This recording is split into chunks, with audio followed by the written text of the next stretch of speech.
Hey everyone, it's Holly, and today I'm going to be reviewing The Diviners by Libba Bray. This was a buddy read with very literary Kari, and I am so happy that we chose this to be a buddy read because I don't know when I would have actually gotten to this book because it is so massive and I was so intimidated. But you know what? It was well worth it because I gave it 5 out of 5 stars. This is a young adult paranormal mystery with a touch of horror element that I was not prepared for prior to starting this book, and that was a pleasant surprise. So the story takes off with Evie, who is with her parents, and she reads an object at a party and basically outs a guy at the party for something really bad. So they send her over to her uncle's place in New York, and he actually manages a museum for all things odd and supernatural and the occult. As she is there, she is just living a wonderful party life as you do in New York in the 1920s as a flapper girl. So as she's making new friends here, there is a very mysterious murder. All of these characters end up being connected in the most mysterious of ways, and you get to unravel a lot of that as you read the story. So the mystery aspect of this story was a lot different than I was anticipating, and I really liked it because you know the main murder mystery the entire way through the story. However, you would think that that would make it a dull mystery. But no, because every single character has so many hidden secrets, and you're trying to figure out the mysteries between all of these different characters, and there's just a whole underlying mystery behind this entire book that you kind of get to dig into very, very vaguely in this book, and I really appreciated it. So yes, you have the main murder mystery, but it is so much more than that. I would definitely say that this as a first book is mostly so you can learn the world and the characters and a little bit more of their backstory. So I could definitely see this being a little bit slower for some people. However, I personally absolutely loved, or should I say positively loved, this book. It was so good. I cannot brag enough about these characters. I love each and every one of them, and oh my gosh, their backstories just hit. They hit me so hard, and I just love them so much more for it, and all of the character interactions, and I ended up being such a sucker for the relationships. I really found myself rooting for these couples, which is something that I don't find myself doing very frequently lately anyways. And honestly, one of those relationships is kind of insta-lovey. But you know what? I soaked it all in. I adored it. I was rooting for them, and I totally let it slide. And as I said before, I was not expecting this to be so centralized around horror. There are so many aspects of this story that make me shocked that this isn't considered a horror novel because yes, you have the paranormal and you have the mystery and the romance and all of that, but the romance is very, very minor in this story. However, I just feel like this was so much more creepy than I ever could have imagined. It was a lot more gory and violent than I was expecting. I genuinely was creeped out while reading this, and that is something that is extremely rare for me. I feel like I get nightmares really easily from books. This one didn't give me nightmares, but it definitely creeped me out as I was reading it, and I felt so on edge in the best way. It was so freaking good. And what makes it even better is, yes, it was so creepy, but then you get this lavish New York lifestyle as flappers and dancers and these fancy parties in the roaring 20s, and it was so rich and luxurious, and I just really loved that component of the story as well. And then there's also so much humor sprinkled throughout this that I was pleasantly surprised because it would go so dark, so heavy, so emotional and impactful, but then you would get a really good joke thrown in there that would just make you laugh. And also, going back to Evie's character, so she, in a way, is probably the main character of this story, even though we're following so many.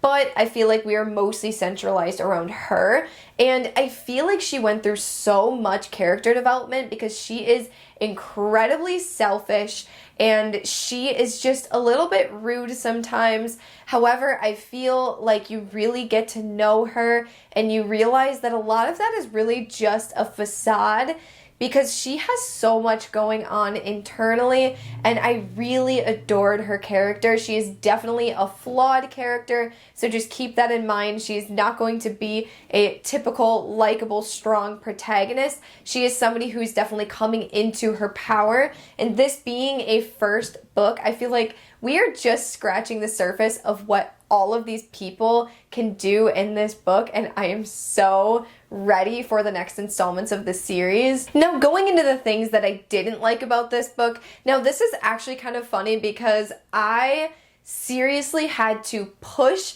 through and force myself to think about things that I disliked about this book, because I just finished it last night and I was just so blown away and I loved it so much. But I feel like it's also important to point out some flaws in a book, and that's why I kind of had to pick and prod and poke at anything I could possibly come up with to tell you guys. And basically the one thing that I did notice, the more I thought about it, is that there were so many false endings. It was getting a little annoying because every time you thought it was going to end, there would be another chapter that would just lead into another cliffhanger. This was basically like 5 or 6 cliffhangers. Like, you go through every single character and then it would be like, oh, something is going to happen next. I wonder what it'll be. Mystery, secrets, and stuff like that. Every single character had one of those. And then it would just keep going for every single one of them. So I feel like it was almost overwhelming. I mean, honestly, throughout the whole story, there's so many mysteries and so many secrets. It was a lot to kind of keep track of, and I would randomly pop into my brain and be like, wait a minute, wasn't there this thing that happened too that we still need to learn more about? Like, there were just so many things, which I personally love, but I could definitely see it being a con of the book as well, because it's a lot to keep up with, especially in this almost 600-page book. And I did really like the ending, and I do feel like this was the perfect setup for the next book. However, I feel like you should definitely have the next book ready on your bookshelf before you jump into this one, because I'm freaking out that I don't own it. And I'm like, they cannot leave me off on a note like this, on so many notes like this, and I don't even have the opportunity right now to read further into what in the hell is going to happen next.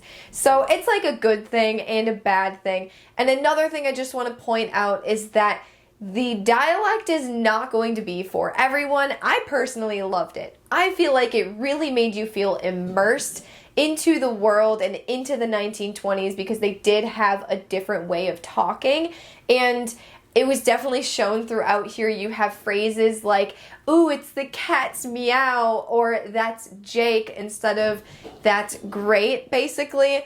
And then, of course, there's positutely.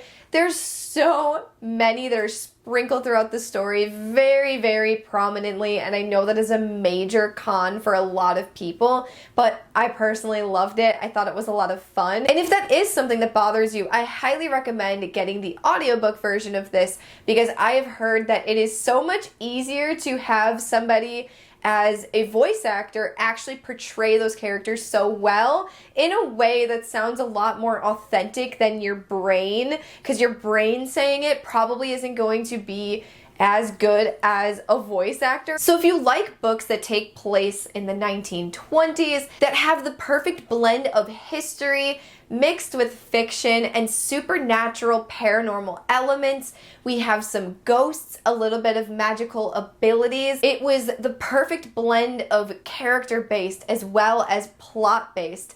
And overall, it was a really creepy, mysterious, atmospheric, but also beautiful story, and I highly recommend that anybody reads this. Do not let this massive book intimidate you, because I regret waiting this long to read this book, because this was the kind of long book that I could power through. I was really soaking in every word, and I truly could have lived in this world even longer than I was, and I never felt impatient or like I was really wanting something new because I was stuck in this world for too long, which is a thing that happens to me with some larger books.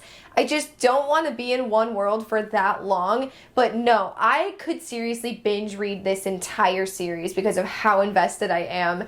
Definitely worth the 5 out of 5 stars and all of the praise that it gets on BookTube. Let me know down in the comments below if you plan on reading this book, and if you have, what were your thoughts on it? I would love to hear what you have to say. Make sure to like this video and also make sure to subscribe if you want to see more bookish content from me.